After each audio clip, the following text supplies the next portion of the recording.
పిత పుత్ర పవిత్రాత్మ నామమున ఆమేన్. ఈరోజు మార్చి 22వ తారీఖు. యోహన్ సువార్త 11వ అధ్యాయము 1వ వచనము నుండి 45వ వచనం వరకు. బెతానియాలో లాజరు అనే వ్యక్తి వ్యాధిగ్రస్తుడై ఉండెను. అందు మరియమ్మ ఆమె సోదరి మార్తమ్మ నివసించుచుండిరి. యేసుకు పరిమళ తైలం పూసి ఆయన పాదములను తల వెంట్రుకలతో తుడిచినది ఈ మరియమ్మయే. వ్యాధిగ్రస్తుడైన లాజరు ఆమెకు సహోదరుడు కనుక అక్కా చెల్లెండ్లు, ప్రభు, మీరు ప్రేమించు లాజరు వ్యాధిగ్రస్తుడై ఉన్నాడు అని యేసుకు వర్తమానము పంపిరి.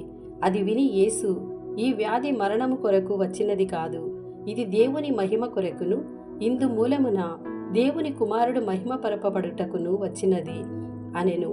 యేసు మార్తమ్మను, ఆమె సహోదరిని లాజరును ప్రేమించెను. లాజరు జబ్బు పడెనని వినియు యేసు తాను ఉన్న చోటనే ఇంకను 2 రోజులు ఉండెను.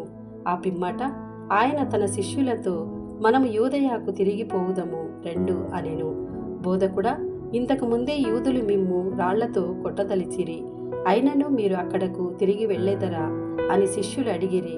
అందుకు యేసు ఇట్లనెను, పగలు 12 గంటలు ఉన్నవి కదా, ఎవడేని పగటి వేళ నడిచిన ఎడల తొట్రుపడడు, ఏలన వాడు ఈ లోకపు వెలుగును చూడగలుగును.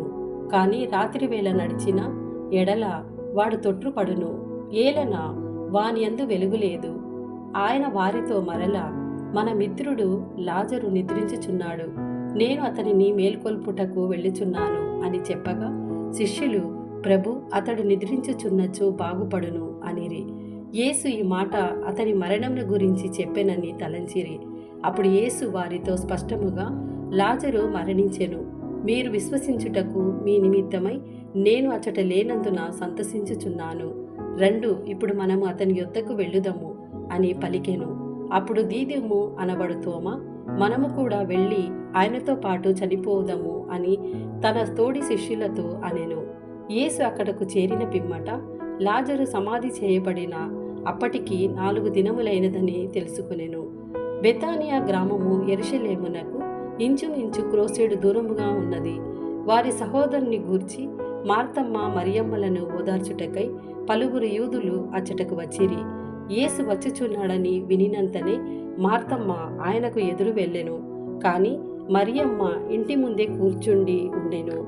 మార్తమ్మ యేసుతో, ప్రభు, మీరు ఇచ్చట ఉన్నచో నా సహోదరుడు మరణించెడివాడు కాదు, ఇప్పుడైనా దేవుని మీరు ఏమి అడిగినా మీకు ఇచ్చును అని నాకు తెలియను అనెను. యేసు ఆమెతో, నీ సహోదరుడు మరలా లేచును అని చెప్పెను. అందుకు మార్తమ్మ, అంతిమ దినమున పునరుత్థానమందు అతడు మరలా లేచునని నేను ఎరుగుదును అని పలికెను.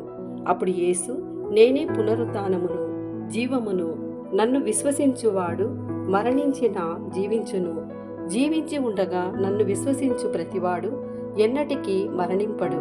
నీవు దానిని విశ్వసించుచున్నావా అని ప్రశ్నింపగా ఆమె, అవును ప్రభు, లోకమున అవతరింపనున్న దేవుని కుమారుడవ క్రీస్తువు నీవేనని విశ్వసించుచున్నాను అని చెప్పాను. ఇది ప్రభుని వాక్కు. సర్వేశ్వరునికి వందనములు.